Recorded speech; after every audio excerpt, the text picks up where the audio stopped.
السلام عليكم ورحمة الله وبركاته. إن شاء الله بنكمل العلاقات بين الزوايا. هناخد النهاردة تنصيف الزاوية. أول ما ألاقي كلمة تنصيف يعني الزاوية دي بتنقسم لجزئين متساويين بالظبط، جزئين قد بعض بالظبط.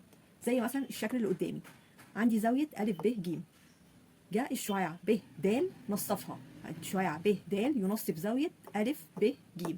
يعني إيه نصفها؟ يعني قسمها لنصين متساويين بالظبط. الشعاع ب د قسم زاوية أ ب ج لجزئين متساويين بالظبط.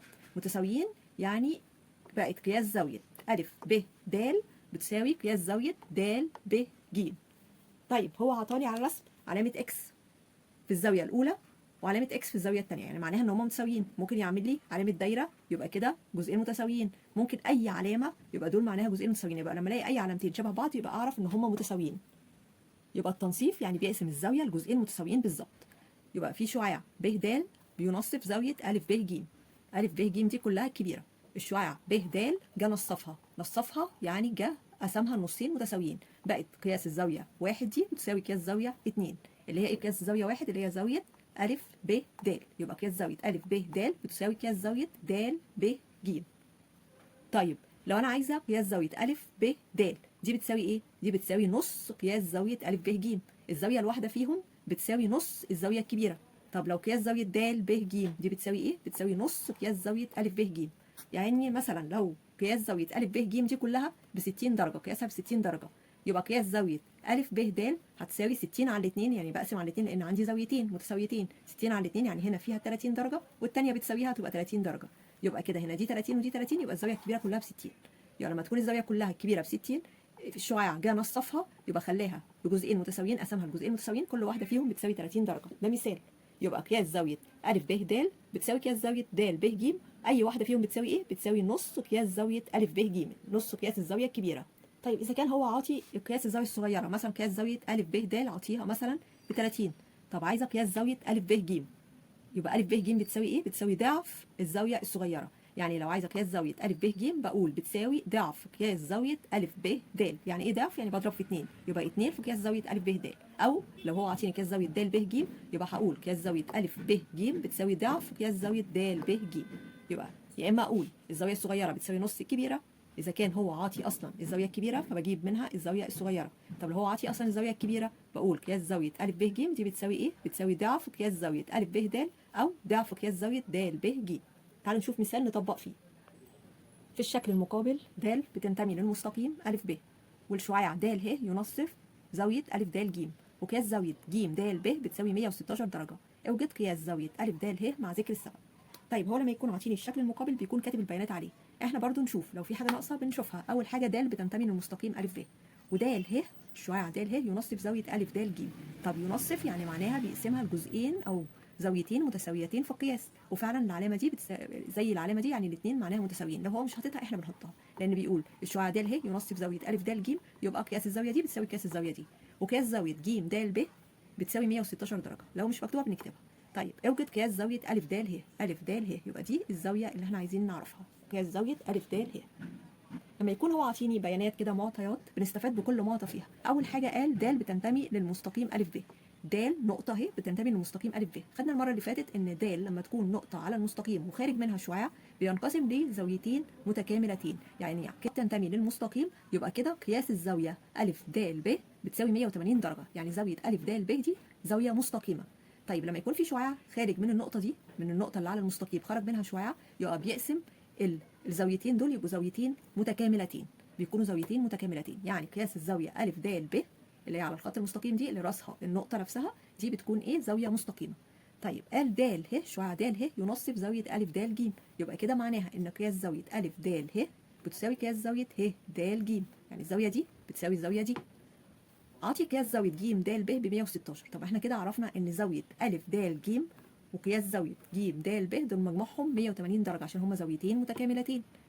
يبقى هنطرح الزاويه دي كلها من 180 اللي هي أ د ج، هنطرحها كلها من 180 ناقص 116، يبقى اللي هيطلع هي قياس زاويه أ د ج.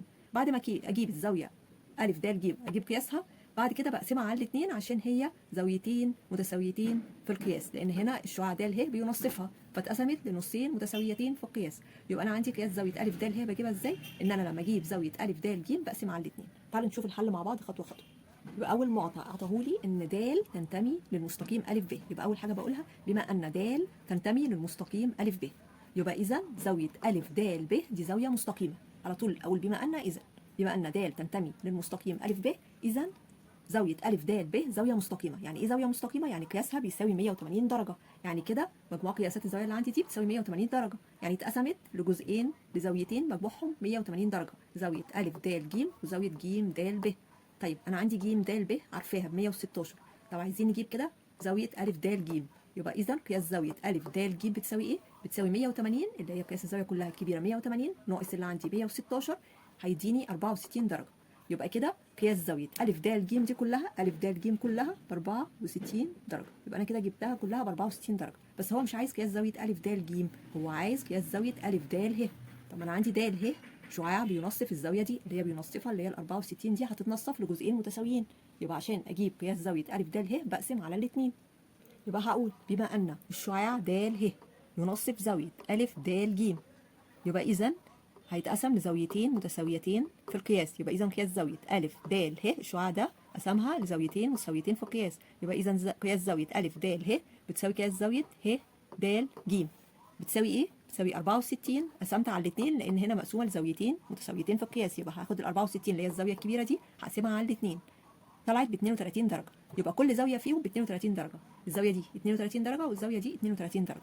يبقى اذا هو عايز قياس زاويه مين فيهم؟ ا د ه ولا ه د ج؟ هو عايز قياس زاويه ا د ه. يبقى اذا قياس زاويه ا د ه ب 32 درجه. مساله ثانيه في الشكل المقابل ب ينتمي للمستقيم ا ج. قياس زاويه ا ب د بتساوي قياس زاويه د ب ه بتساوي قياس زاويه ه ب ج. اوجد رقم 1 قياس زاويه ا ب د، رقم 2 قياس زاويه ا ب ه. بنشوف المعطيات على الرسم. اول حاجه ب تنتمي للمستقيم ا ج، ب بينتمي للمستقيم ا ج عرفت على طول. يبقى قياس زاويه ا ب ج دي زاويه مستقيمه، يعني قياسها 180 درجه، يعني الثلاث زوايا دول مجموعهم 180 درجه. طيب كمان عطى معطى تاني قياس زاويه ا ب د بتساوي قياس زاويه د ب ه بتساوي قياس زاويه ه ب ج، يعني الثلاث زوايا دول متساويه. عرفت ازاي انها متساويه؟ بنحط العلامات شبه بعض. هو عطاها لي ان كل زاويه فيهم بتساوي الثانيه، يبقى الزاويه دي بتساوي الزاويه دي بتساوي الزاويه دي، زاويه 1 بتساوي زاويه 2 بتساوي زاويه 3. طيب اول حاجه عايزها قياس زاويه ا ب د، لو هو عايز الزاويه دي، وقياس زاويه ا ب ه، ا ب ه اللي هي الكبيره دي كلها ا ب ه. طيب عرفنا ان قياس زاويه ا ب ج بتساوي 180 درجه لانها زاويه مستقيمه، لان ب بتنتمي للمستقيم ا ج. طيب عليها ثلاث زوايا، الثلاث زوايا دول هو عاطيها ان هي ثلاثه متساويه. الثلاث زوايا متساويه، طب انا عشان نجيب كل زاويه فيهم هنقسم، هقول 180 على 3 لان الزاويه الكبيره دي كلها ا ب ج دي كلها قياسها بتساوي 180 درجه. يبقى علشان اجيب كل زاويه فيهم قياس زاويه واحد او قياس زاويه 2 او قياس زاويه 3، هم الثلاثه بيساووا بعض، هعمل ايه؟ هقسم على 3 لان عندي ثلاث زوايا متساويه. يبقى هقول 180 على 3، يبقى هتطلع لي قياس زاويه فيهم. طيب هقول ايه؟ بما ان ب بتنتمي للمستقيم ا ج، يبقى اذا زاويه ا ب ج دي زاويه مستقيمه، يعني قياسها بيساوي 180 درجه. زاويه ا ب ج دي كلها قياسها 180 درجه. طيب يبقى اذا قياس زاويه كل الزوايا اللي فوق دي ب 180، يبقى قياس زاويه ا ب د زائد قياس زاويه د ب ه زائد قياس زاويه ه ب ج بيساوي 180 درجه، كل الزوايا اللي هي متضمناها زاويه ب. طيب هو كان عاطيني ده اول معطى استفدت بيه. طيب تاني معطى قال ان قياس زاويه ا ب د بيساوي قياس زاويه د ب ه بتساوي قياس زاويه ه ب ج. طب هستفاد ايه ان هما الثلاثه متساويين؟ هجيب اي زاويه فيهم بقسمها على الثلاثه. يبقى هقول هو عايز قياس زاويه ا ب د دي بتساوي ايه؟ هقول بتساوي 180 على 3. ليه قسمت على 3؟ علشان عندي الثلاث زوايا اللي هو مجموعهم بيساوي 180 دول متساويين، فعشان كده قسمت 180 على 3 عشان عندي ثلاث زوايا. يبقى 180 على 3 فيها 60، يبقى كده طلعت قياس زاويه ا ب د ب 60 درجه. وزيها قياس زاويه د ب ه برضه ب 60 درجه، وبرضه قياس زاويه ه ب ج ب 60 درجه. يبقى لو طالب اي زاويه فيهم عرفت ازاي نجيبها، بنقسم على 180 على الثلاثه عشان عندي ثلاث زوايا متساويه. يبقى قسمت 180 على الثلاثه، يبقى طلعت قياس زاويه ا ب د ب 60 درجه. قياس زاويه ا ب د ب 60 درجه، وده المطلوب الاول اللي هو كان عايزه. طيب هو بقى تاني مطلوب عايز قياس زاويه ا ب ه، قياس زاويه ا ب ه، قياس زاويه ا ب ه يعني قياس الزاويه دي زائد الزاويه دي اللي هي ا ب د ود ب ه. طب ما قياس زاويه ا ب د ب 60 درجه، وقياس زاويه د ب ه برضه ب 60 درجه. يبقى ايه؟ هقول ايه؟ 60 زائد 60 لان هيساوي 120 درجه. يبقى قياس زاويه ا ب ه المطلوب الثاني اللي عايزه 60 زائد 60، الزاويه دي طلعت ب 60 والثانيه بتساويها ب 60، يبقى 60 زائد 60 120 درجه، قياس زاويه ا ب ه. وده المطلوب التاني. مساله ثانيه في الشكل المقابل، ب ينتمي للمستقيم ا ج، والشعاع ب د ينصف زاويه ا ب ه، وقياس زاويه ا ب د بتساوي 55 درجه. اوجد قياس زاويه ه ب ج مع ذكر السبب. اول حاجه بنشوف المعطيات اللي عندي وبنشوفها على الرسمه، اي حاجه ناقصه بنكتبها. اول حاجه ب بتنتمي للمستقيم ا ج، على طول لما يقول لي ب بينتمي للمستقيم ا ج يعني كده صنع زاويه مستقيمه، يبقى قياس زاويه ا ب ج بتساوي 180 درجه، يعني زاويه ا ب ج زاويه مستقيمه. الشعاع ب د ينصف زاويه ا ب ه، يبقى كده معناها ان قياس زاويه ا ب د بتساوي قياس زاويه د ب ه، يعني المفروض اعمل العلامه دي بتساوي العلامه دي، الزاويه دي بتساوي الزاويه دي، يبقوا الزاويتين دول ايه؟ متساويتين في القياس. طب هو عاطيني قياس زاويه ا ب د ب 55 درجه، طب ما هي ا ب د بتساوي قياس زاويه د ب ه، لان الشعاع بينصف الزاويه ا ب ه، يبقى دي ب 55 يبقى دي بتساويها، تبقى على طول اكتب عليها 55 درجه، يبقى انا كده عرفت ان الزاويه دي ب 55 ودي ب 55، يبقى كده هجمع الزاويتين دول مع بعض 55 و55 يعني كده 110 درجه. طب ما قياس زاويه ا ب ج كلها 180 درجه، يبقى زاويه ا ب ه وه ب ج دول زاويتين ايه؟ متكاملتين، يعني مجموعهم 180 درجه، يبقى عشان اجيب زاويه ه ب ج هطرح من 180 درجه واطرح منها ال 110 عشان اوصل لقياس زاويه ه ب ج. تعالوا نحلها واحده واحده. اول معطى عطاه بما ان ب ينتمي للمستقيم ا ج، يبقى على طول اذا زاويه ا ب ج زاويه مستقيمه يعني قياسها 180 درجه. طيب بما ان ب د ينصف زاويه ا ب ه، يبقى اذا قياس زاويه ا ب د بتساوي قياس زاويه د ب ه بتساوي 55 درجه، يبقى كل واحده فيهم ب 55 درجه. يبقى اذا قياس زاويه ه ب ج بتساوي 180 عشان الزاويه دي كلها زاويه مستقيمه ناقص 55 زائد 55 الزاويه دي والزاويه دي، يعني 180 ناقص 110 هيساوي 70 درجه. طيب في قاعده ان مجموع قياسات زوايا المثلث الداخله بتساوي 180 درجه، يعني عندي مثلث مثلا ا ب ج، قياسات الزوايا الداخله اللي جوه ا وب وج مجموعهم بيساوي 180 درجه، يعني قياس زاويه ا زائد قياس زاويه ب زائد قياس زاويه ج بيساوي 180 درجه، يبقى مجموع قياسات زوايا المثلث الداخله بتساوي 180 درجه. نشوف تمرين يبين.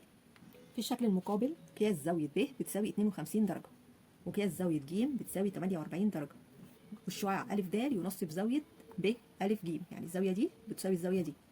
تمام، المعطيات كلها محطوطه. ده مثلث. طيب تمام، هو عايز قياس زاويه ايه؟ ب ا د، ب ا د يعني عايز الزاويه دي. طيب احنا اول حاجه بنقولها ايه؟ مجموع قياسات زوايا المثلث الداخله بتساوي 180 درجه. طب انا عندي المثلث ايه؟ ا ب ج، المثلث الكبير في زاويتين معلومين، قياس زاويه ب وقياس زاويه ج. يبقى علشان اجيب قياس زاويه ا كلها، عشان اجيب قياس زاويه ا كلها هعمل ايه؟ هنطرح 180 ناقص 52 زائد 48 اللي هم قياس زاويه ب وج، كده اقدر اجيب ا لان مجموع قياسات زوايا المثلث الداخله بتساوي 180 درجه. يبقى اول حاجه بنقول بما ان مجموع قياسات زوايا المثلث الداخله بتساوي 180 درجه، دي اول حاجه في ايه؟ في المثلث الكبير اللي هو مثلث ا ب ج. طيب يبقى اذا قياس زاويه ب ا ج اللي هي قياس زاويه ا كلها دي بتساوي ايه؟ بتساوي 180 ناقص 52 زائد 48، يعني عشان عندي قياس زاويه ب معلومه وج معلومه، يبقى فاضل عندي قياس زاويه ا كبيره كلها، ا كلها. هنعمل ايه؟ مجموع قياسات زوايا المثلث الداخله 180 درجه، يبقى هقول 180 ناقص 52 زائد 48، يعني هتساوي 180 ناقص جماعه الزاويتين مجموعهم 82 و52 و48 عطى 100، يبقى 180 ناقص 100 هيساوي 80 درجه، يبقى قياس زاويه ا دي كلها بكام؟ ب 80 درجه، يبقى ا دي كلها ب 80 درجه. طيب انا عندي بما ان الشعاع ا د ينصف زاويه ب ا ج، بينصف زاويه ا كلها، طالما الشعاع قسمها نصفها يعني قسمها، طالما هما زاويتين خارجين منها يبقى الزاويتين متساويتين بالظبط في القياس. ال 80 دي هقسمها على الاثنين، هتبقى هنا كام وهنا كام؟ هتبقى هنا 40 درجه وهنا 40 درجه. يبقى اذا قياس زاويه، طالما بما ان ا د الشعاع ا د ينصف زاويه ب ا ج، اذا قياس زاويه ب ا د بتساوي قياس زاويه د ا ج، بتساوي ال 80 اللي هي قياس زاويه ا كلها، 80 هقسمها على الاثنين عشان هما زاويتين، 80 على الاثنين بتساوي 40 درجه، يبقى قياس الزاويه دي 40 ودي 40. هو هنا عايز قياس زاويه ب ا د، يبقى كده قياس زاويه ب ا د طلعت ب 40 درجه. تاني مطلوب قياس زاويه ا د ج، ا د ج اللي هي الزاويه دي، عايزين نعرف قياس زاويه ا د ج بكام. طيب هنيجي بقى في المثلث الصغير اللي هو ده، مثلث ا د ج، عندي الزاويه دي ب 40 والزاويه دي ب 48، الزاويه دي بس هي اللي ناقصه، زاويه ا د ج هي اللي ناقصه، يبقى هقول في المثلث ا د ج المثلث الصغير ا د ج نفس الحكايه، بما ان مجموع قياسات زوايا المثلث الداخله 180 درجه، يبقى هنطرح الزاويتين المعلومين من 180 درجه، 180 ناقص 40 زائد 48، 40 الزاويه دي زائد 48 ونطرح ونشوف يعملوا كام. يبقى هقول في المثلث ا د ج المثلث الصغير، في طالما زاويتين معلومتين نقدر اجيب الزاويه الثالثه فيه، بما ان مجموع قياسات زوايا المثلث الداخله 180 درجه، اذا قياس زاويه ا د ج بتساوي 180 ناقص 40 زائد 48. يعني هتساوي 180 ناقص واجمع 40 و48 ب 88. 180 ناقص 88 هيدي 92 درجة. يبقى قياس زاوية أ د ج بتساوي 92 درجة. نكتفي بكده. أتمنى تكونوا استفدتم، والسلام عليكم ورحمة الله وبركاته.